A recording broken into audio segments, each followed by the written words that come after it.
Hey guys, Seán here and welcome to episode 6 of the Any Given Runday Podcast. I'm here today with Eric, myself, Aron and Conor. And this episode we're going to be talking about how our first month went training. So the last couple of weeks we've been talking about our individual backgrounds and just getting into marathon training for our 16 weeks to Madrid. We are at the moment recording this podcast, we are now doing a match, Seán, 16 minus 5, 11 weeks away. Oh, that seems like a long time away. We are 11 weeks away from our Madrid Marathon. And I suppose to get straight into it, we may as well start with a new kid in the block. Aron, how have you been getting on this past month with your training? Not too great now, in fairness. I think I've been out about 6 times or so, and I've kind of been struggling with my calves. They're just kind of getting to just kind of like running down the road. You just feel them like kind of like pulling or like stretching. Just it's impossible. Okay, this is our 6 week training. So five full weeks we've had. Yeah, and you've got 6 runs in. So you've done a run a week. That has that. I mean, you got 11 months to a marathon. What distances are we talking about doing these runs?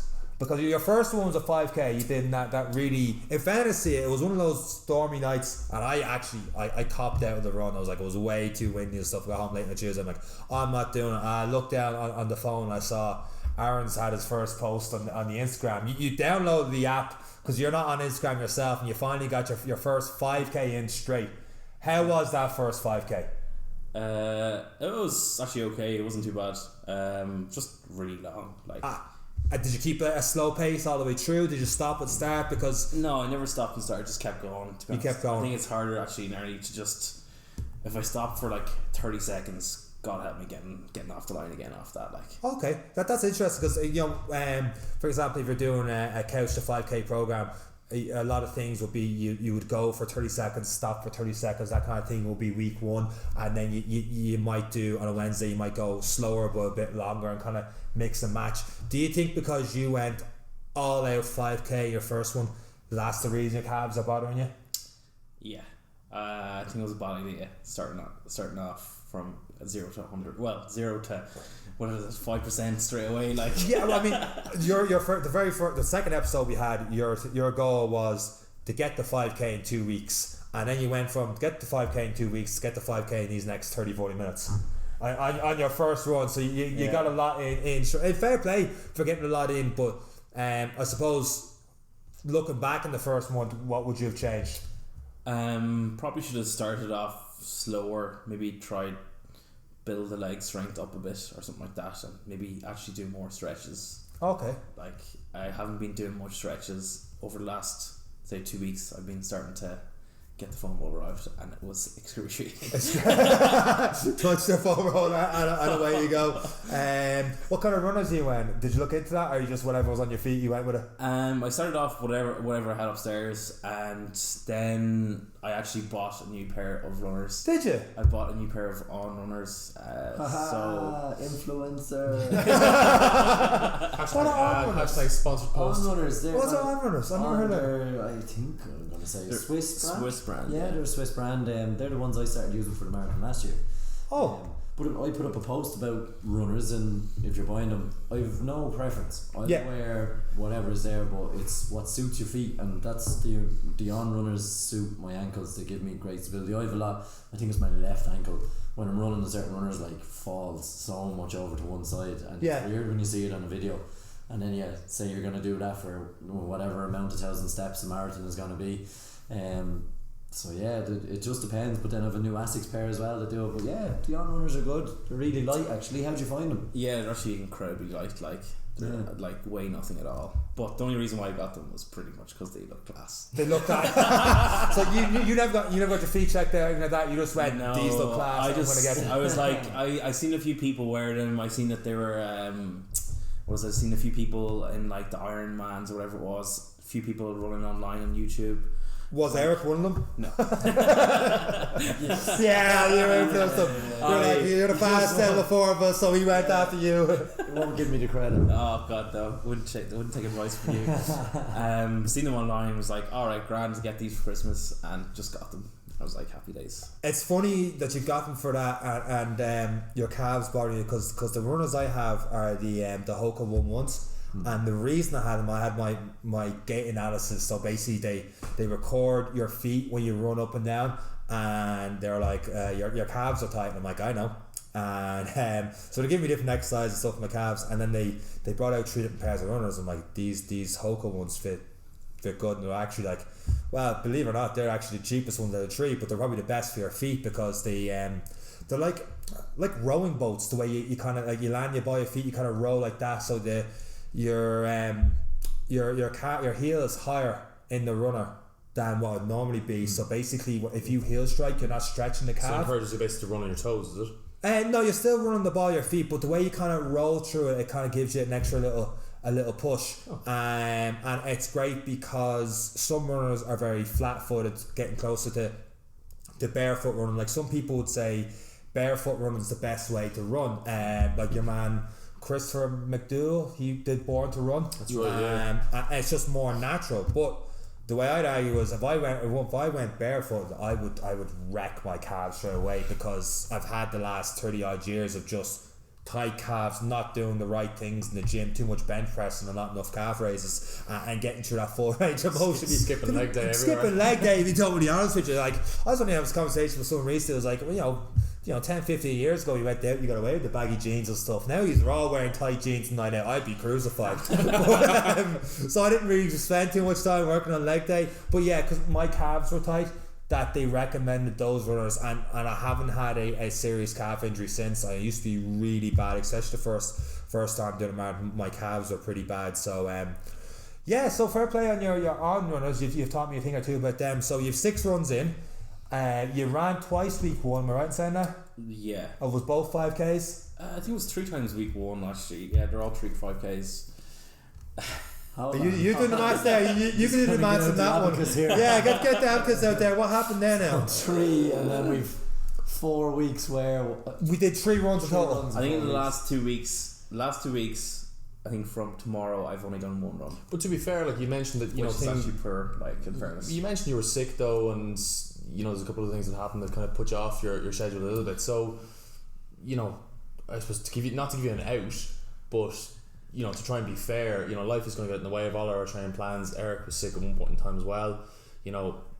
I wouldn't necessarily be so hard on yourself that, okay, it's only 6 runs in 5 weeks, but I think what's really important is being able to say, okay, well, look, that's distance I've covered, that's how I felt now. What's the next 5 weeks look like, or even the next 2? Probably have to organise that a bit more. But even have you obviously you've got your 5K now, right? So you're maybe not totally comfortable, but how do you feel in terms of distances? Is it still quite long? Is it boring? Are you getting a little bit more comfortable in terms of running that far? It's grand. I don't like running. It's just a pain. 5K is only half an hour or thereabouts. So it's quick enough. I'm going to try and make it to 10K probably over the next 3 or 4 weeks. Great. Okay. Now the last time you said 5K in 2. He's got to run a 10K tomorrow. I mean, I did it, my calves are gone. If today wasn't as bad. That'll storm Kira stop you from doing more runs. It's funny you should say the whole 5K and I hate running, because that was exactly my mentality. I hate running. I find over time, the more you say it, the more it puts you off. I don't mean to sound lecturing like that, but it was kind of trying to, and it's not easy, trying to get around that mindset of actually I don't hate running. And because every time you say I hate running, and I still do it, I'm I hate running. I'm stop saying that, because when it comes to the next day and you look outside and the weather's not too great, you're I hate running, and you end up not doing it or putting it off too long. I suppose on that one, the way I look at it as well, I came from that background of hating running, really did. But there's other people that you find, people are listening to us, and a lot of people have actually messaged me about you and been is Aron dead yet? But they're interested to see it, because there was the lack of structure and you hated it and you've never done it, and we're kind of curious to see how it goes, and everyone wants to see how it pans out on your plan, because for most people start where you are now. They're looking to you to see how bad or good can it be, how do you feel about the whole thing. For me, I listen to people like David Goggins as well, because when he talks about like the suffering and callous in your brain, your mind, it's those days where you're like, it is miserable, I don't want to go. You go, you come back, and all of a sudden you feel great, you've more energy, you've this, and it's trying to remember that feeling. Now I know you were like, dude, my calves were sore, I couldn't walk, it was this, it was that, but the more you go, the better it becomes, the habit builds, and the better you feel about it. It's just the autopilot then kicks in, of the shoes are on, you're out the door before you can even make an excuse, and then when you come back you feel great. If you get one in the morning before work, it sets you up for the day. It's the first task completed. So it's Alan McRaven talking about, if you want to change the world, make your bed. Because it ensures that you accomplish a goal first thing in the morning, and it encourages you then to set additional goals. So I suppose kind of to echo Eric, if I had a piece of advice for you, Aron, what I would say is that, okay, give myself every opportunity to succeed now. So 10k is my end goal. Have a time frame within that. Put building blocks there for you to succeed. So your next step should be, okay, well, I'm comfortable at 5k. Let's see, the next run is a 6k. See how that feels. And then dependent on that, then looking at ramping up the distance every run or 2 runs or something to that effect. So that at the end of the 2 weeks you've hit your goal. It may not feel great. It may not feel really comfortable. It may not be fast, in your mind. But ultimately you've hit that distance and what you set out to do.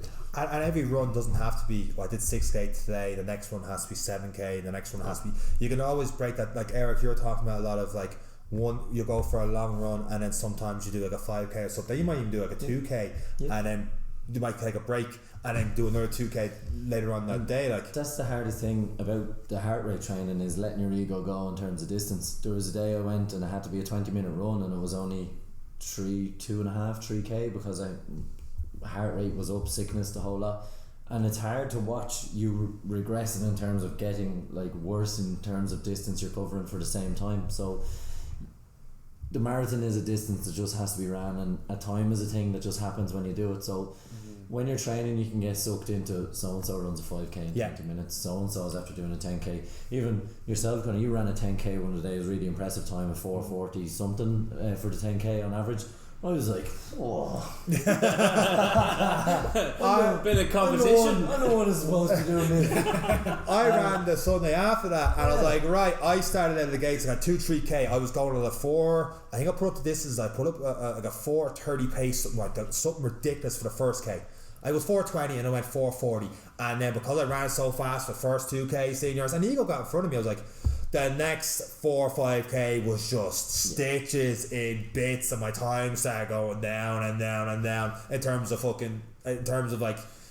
pace started going down. That time pace started going down and down. I'm like, got in my head, didn't play my own game, didn't go for my own run and stuff, and that was a wake up call to say, stop going out of the gates 100 mile an hour, because 10k is not going to happen. Conor did it. Yeah, just because Conor did it. You see, I told you, y'all laughed at me when we were talking about setting a goal or looking at other runners running and trying to pace yourself. I said to you, it's a personal thing. You have to work to your own pace. And you found that to be true. I think that was more. I think what happened was, I think one of your hurling mates was running after you, hurl, and started making you go faster for that 10k, and you were running for your life to get through. And we were there by ourselves in the park, just us and the deer, and just going, oh, fuck this, I'll rest for a second. But going to the whole hating to your running, I find if you don't set a time, it's not going to happen, or it's going to, like, I had one Saturday, and I had a couple of training sessions in the morning, coach people, and after that I was like, I'll go for a run at 11, 12, I'll get a bite to eat and go for a run. Had a bite to eat and go, I'll go around 1 o'clock, I'll let this food digest. I was laying on the couch and watch a bit of TV, and I was like, I've had a long week, I'll do a little nap. I was like, I'll do a couple of things around the house, I'll go around 2, 3 o'clock, and this went on 6 o'clock, and I was either run then or not run at all. I was like, oh, feck it. So I went through my routine, I stuck on David Goggins or The Rock or something motivational on YouTube, and I got me runners and me running tights and all those shorts, and just went through a progression, the glass of water and the headphones in and out the door. And after I did the run, I felt great, and I'm like, brilliant, all this energy from running, why didn't I do this earlier? I would have got so much done today. Came Tuesday, I'd go for a 5k run here. Went through the exact same process all over again. So when I say to you, it's like, just get out of that mindset of hating running, I'm not there yet. There are stages where I feel great and I can get right out the door, no bother, but if I don't set that exact time schedule, I won't do it, and I'll come up with the dumbest excuse in the world that will make sense at the time, and at the end of it, you feel real guilty and real shitty if you don't get that run in.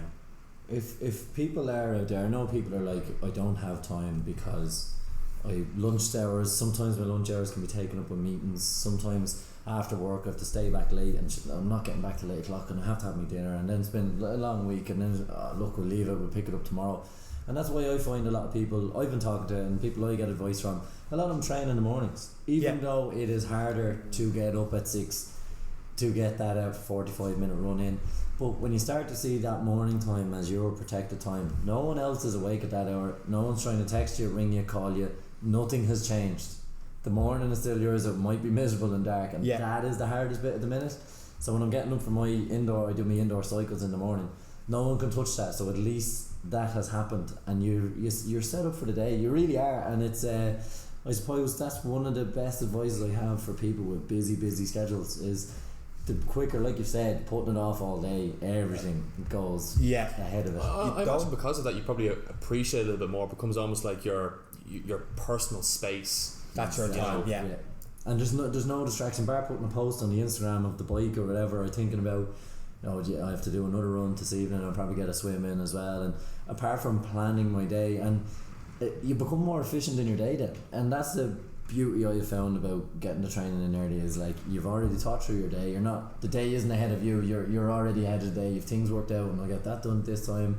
And then before you know it, you've done 45 minutes. Yeah. You've cleared your head, you've warmed up to the day, and then opened up.